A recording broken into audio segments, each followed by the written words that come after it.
You can't have a holiday dinner without some dressing. And there really is so many different ways to make it, but I'm showing you mine. Hey y'all, I'm Valerie and welcome to my kitchen. In today's video, I'm making Southern cornbread dressing. Okay y'all, let's get started. Here's everything you're gonna need, and I've already made up a skillet of cornbread and some buttermilk biscuits. I chopped up 2 stalks of celery and diced up 1 small onion. I added those to a large skillet with 2 tablespoons of butter, and I just sautéed those until they were nice and tender. Now if you want to skip this step and chop up your celery and onions and add them directly to your dressing, you can do that too. But I just prefer cooking them beforehand because they just don't soften up enough for me. And when these are done, you're going to remove them from the heat and we're going to head over to the counter so we can put it all together. I do want to let you know I'm making this ahead of time, so I'm putting it all together and then it's going in the refrigerator until I'm ready to bake it. Okay, here we go.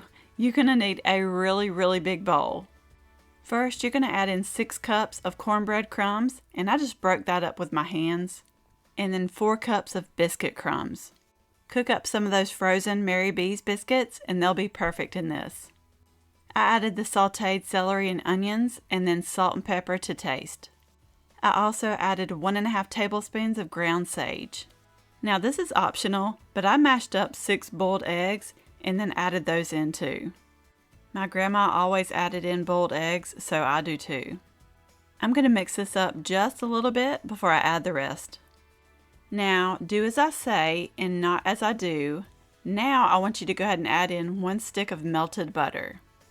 Then you're going to add in 4 to 6 cups of chicken broth. And I want you to start with 4 because you can always add more. Now this is going to be a pretty loose batter. So I always add 5 cups of broth. That ends up being just perfect for me.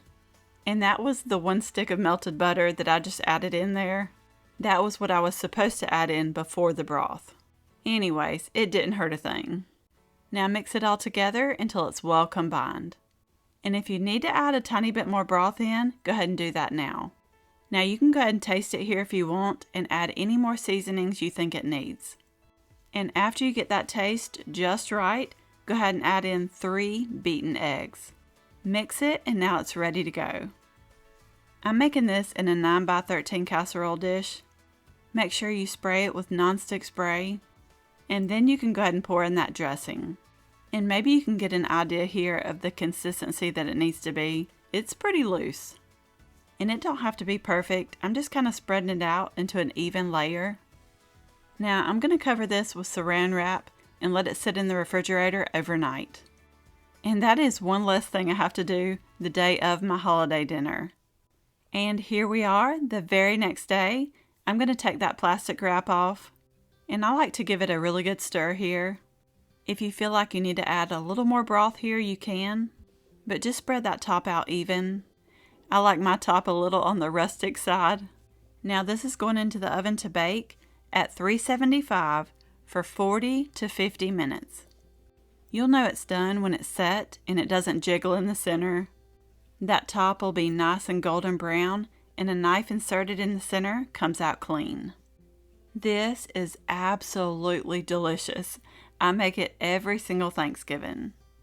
Make you up some turkey gravy or some giblet gravy and everybody is going to have a fit over this dressing. We love it so much we will even eat this cold the next day. Now I'll go ahead and tell you, every year my mama tells me I should have added more sage. So if you love sage, feel free to add as much as you like in here. And as always, the recipe is in the description box below. I hope you give this one a try. I think you are going to love it. I really hope you enjoyed this video. Don't forget to subscribe down below for more easy recipes, and I will see you in the next one.